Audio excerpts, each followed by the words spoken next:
মাটির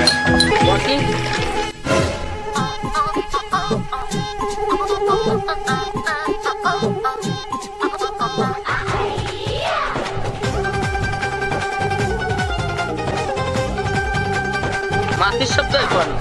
মনে হয় উসমান গণেশ দে ভাই কাছের দিকে যাবো তারপর দেন ভাই তাড়াতাড়ি ভাই দেন ভাই সেন্ট্রি স্যার আঙ্গা এলাকায় বিড়ি খুঁজছি বিড়ি পাই নাই এখন কাদি কোন জায়গায় যায় বিড়ির নেশায় মোর জীবনটা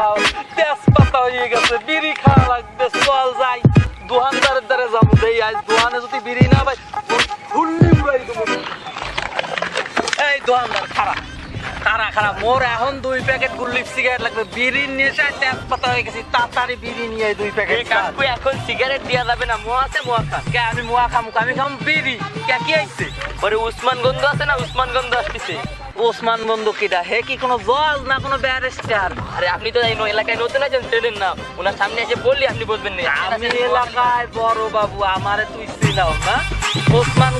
গন্ধ এ ওসমান গন্ধ আসছে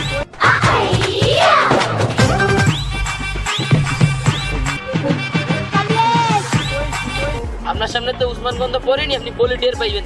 তার গায়ে কি সে কেমন মানুষ বুঝ যাইয়া বলতে চুপ করো আবিলদার স্যার তুমি এখনই যাই ওরা জিজ্ঞেস করবা ও কোন ওসমান মুন্সি ওরা যাই জিজ্ঞেস করো যাও স্যার যাও